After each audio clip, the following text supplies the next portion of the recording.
Hello friends, welcome back again E notes. तो heat and mass transfer का unit 1 पढ़ रहे थे, basic concepts of heat and mass transfer. Okay, तो part 4 में हम पढ़ेंगे रेडिएशन, और सेकंड टॉपिक जो हमारा था, third topic actually, Stephens Boltzmann law. ठीक है, तो आपको अगर मेरा नोट्स पीडीएफ फॉर्मेट में चाहिए, फ्री में लेक्चर्स और जो भी जॉब अपडेट्स हो, तो आप मेरे वेबसाइट पर विजिट कर सकते हैं www.earsys.wixsite.com/e-notes। डिस्क्रिप्शन में आपको इसकी लिंक मिल जाएगी। ओके, तो चलिए शुरू करते हैं।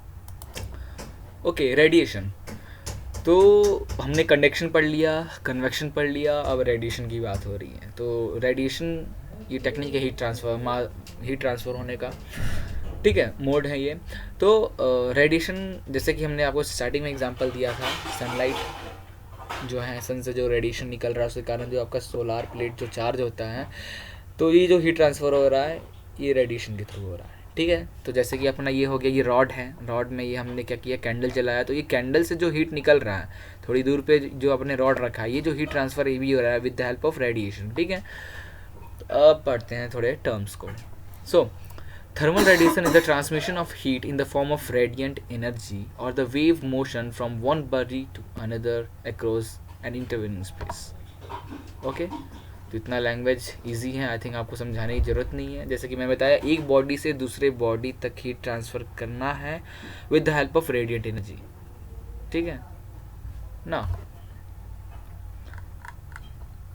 तो जो इक्वेशन बनता है हमारा इसके लिए, तो वो इक्वेशन हमें स्टेफन बोल्ट्जमैन लॉ के द्वारा मिला था। ठीक है, तो वो जो इक्वेशन है हमारा rate equation for radiation heat energy, that is EB is equal to sigma b A T⁴।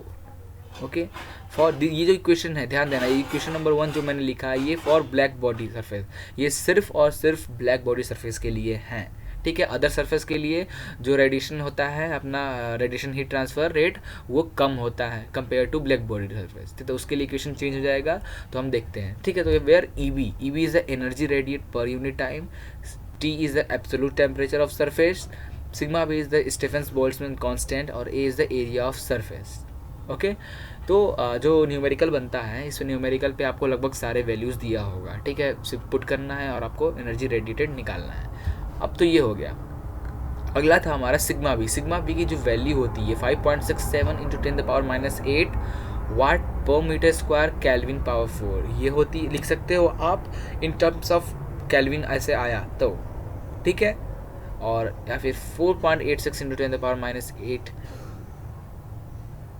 क्या है, kilo calorie upon metre square hour की केल्विन पावर 4। ठीक है, तो या इस टर्म में तो आप जो चाहे यूज़ कर सकते हो, जैसा आपको मिला इससे पहले जो टेम्परेचर वगैरह जो भी इक्वेशन में रिलेटेड मिला, तो आप उसमें से जो चाहे वो वैल्यू आप उसके अकॉर्डिंग यूज़ कर सकते हैं। ठीक है, तो जैसे मैंने आपको बताया था, इन रियल कंडीशन जो होता है हीट एमिटेड, वो ब्लैक बॉडी सरफेस का जो हीट रेडिएशन रेट है उससे हमेशा कम होता है। ठीक है, तो उसके लिए जो फॉर्मूला हमारा बनता है वो होता है E इज इक्वल टू काई सिग्मा B A T⁴। ठीक है, where chi is the radiative property of surface called emissivity।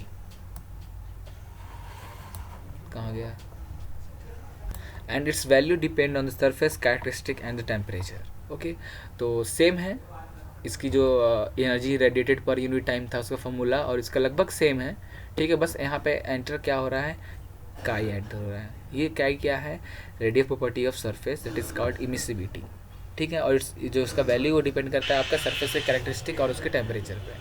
Okay, now next, तो अब हमने इमिसिविटी निकाल लिया। ठीक है, किस रेट से हमारा ट्रांसफ़र हो रहा है हीट, अब वो फाइंड करना है हमें। सो उसके लिए क्या करना पड़ेगा आपको, for example, consider that surface 1 at temperature T1 is completely enclosed by the another black surface 2 at temperature T2. Therefore, the net radiant heat transfer is Q is equal to sigma B A1 T1 का power 4 minus T2 का power 4। दो body हैं, उनके बीच में heat transfer हो रहा है, तो उसके लिए जब आप हीट ट्रांसफ़र रेट निकालोगे तो अपना ये फॉर्मूला यूज़ करेंगे। ठीक है, इन केस ऑफ ब्लैक बॉडी, क्योंकि हमने यहाँ पे जो बताया, शुरू में ही बता दिया था, एक बॉडी हमारा T1 है, उसके ऊपर जो दूसरा बॉडी रखा हुआ है वो हमारा कैसा है, ब्लैक बॉडी है। ठीक है, तो उसके लिए जब आप हीट रेट ट्रांसफ़र निकालोगे तो फॉर्मूला हम ये यूज़ करेंगे, Q is equal to sigma B A1 T1 power 4 minus T2 power 4। Okay, but in case of real surface के लिए, तो उसके लिए हम जो फॉर्मूला यूज़ करेंगे sigma B A1, same formula, बस काई टर्म एंटर हो जाता है। ठीक है। किस रेट से, मतलब आपका रेडिएशन बॉडी से जो निकलेगा वो एमिसिविटी रेट, ठीक है। तो याद रहेगा ये 4 फॉर्मूला बहुत इंपॉर्टेंट है, आगे काम आएगा, बट न्यूमेरिकल्स में बहुत ज़रूरत पड़ता है इसकी, ठीक है। तो चलिए 1-2 न्यूमेरिकल सॉल्व करते हैं और ये टॉपिक को ख़त्म करते हैं। अब जो न्यूमेरिकल है, ये न्यूमेरिकल को हम सॉल्व करते हैं। तो देखते हैं, बहुत इजी न्यूमेरिकल है, आपको दिख ही रहा होगा, क्वेश्चन दिया हुआ इतना बड़ा और आंसर हमने एक लाइन में सॉल्व कर लिया, ठीक है। तो इस पर ज़्यादा न्यूमेरिकल बनते नहीं है तीनों टॉपिक्स पे, बट इसके न्यूमेरिकल आपका किसी और जो आगे हम जो टॉपिक पढ़ेंगे उसके साथ कंबाइंड रहते हैं, तो वो भी पूछता है ये चीज़ भी करने के लिए, और साथ में आपका जो मेन टॉपिक्स के जो न्यूमेरिकल है उससे ही पूछते हैं, ठीक है। तो ये कुछ ज़्यादा टॉपिक इंपॉर्टेंट नहीं है जिससे आप न्यूमेरिकल देखो, बट देख लेते हैं, क्योंकि हमें सिर्फ एग्ज़ाम में पास होने के लिए ये टॉपिक कवर नहीं करना है, ठीक है। क्वेश्चन है, a radiator in a domestic heating system operate at a surface temperature of 60 degree Celsius. Calculate the heat flux at the surface of the radiator if it behaves as a black body, ठीक है। तो black body, देखो Q is equal to heat flux क्या होता है हमारा, small q is equal to capital Q upon A होता है। तो हमने इससे पहले जो फॉर्मूला देखा था, Q is equal to sigma b A1, black body के लिए sigma b A1 T14 minus T24 था। अब ये देखें, तो हम इसे लिख सकते हैं कि सिग्मा, ये A है तो A से ये A cancel, sigma b del T, तो सिग्मा बी T का पावर 4, ठीक है। तो हमारा सरफेस टेम्परेचर 60 डिग्री दिया हुआ है, दैट इज 60 डिग्री दिया हुआ है, 273 मैंने प्लस कर दिया केल्विन में चेंज करने के लिए, पावर 4, और सिग्मा बी हमारा दिया हुआ है यहाँ पे क्वेश्चन में, और सिग्मा बी के वैल्यू एक्चुअली क्या है, हमारा सिग्मा बी क्या था, that is Stefan Boltzmann constant, sigma b is the Stefan Boltzmann constant. तो हम उसका वैल्यू हमें पता है, हम 5.67 × 10⁻⁸ होता है, हमने पुट किया, टी का टेम्परेचर दिया हुआ है, केल्विन में चेंज करके पुट किया और हमारा हीट फ्लक्स डायरेक्ट निकल गया, ठीक है।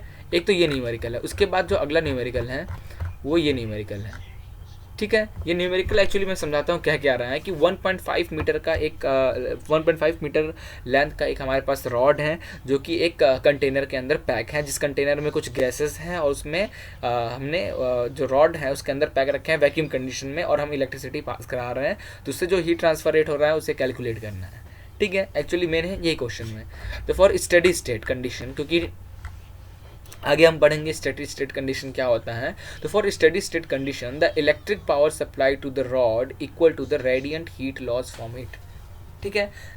Further, since the wall of the furnace completely closed, this is the wall of the furnace completely closed and enclose the heating rod, all the radiant energy emitted by the surface of the rod is entrapped by the furnace wall, जो भी heat निकल रहा है वो इसके अंदर ही pack रहेगा, therefore जो टेम्परेचर मेंटेन रहेगा, पर्टिकुलर किसी भी टाइम पे आप देख लो टेम्परेचर मेंटेन रहेगा, therefore हम इसे इसलिए कह रहे हैं स्टेडी स्टेट कंडीशन, ओके। तो हमारा फॉर्मूला क्या होता है हीट रेट के लिए, Q is equal to sigma b A eta T1 का पावर 4 माइनस T2 का पावर 4, वैल्यू पुट करना है, एरिया इज क्या हो जाएगा पाई डी एल, ये हो गया T14, बाकी सिग्मा बी की वैल्यू हमने पुट किया 5.67 × 10⁻⁸, पाई डायमीटर दिया हुआ, लेंथ दिया है, पुट किया, काई की वैल्यू दिया हुआ है 0.9, इमिसिविटी दिया हुआ है 0.9 हमने पुट किया, T1 T2 हमारे क्वेश्चन में दिया हुआ है, 1000 का पावर 4 और 800 का पावर 4, ठीक है। तो अगर आप देखोगे 800 की टेम्परेचर दिया हुआ केल्विन में है, तो हमने नॉर्मली पुट कर लिया।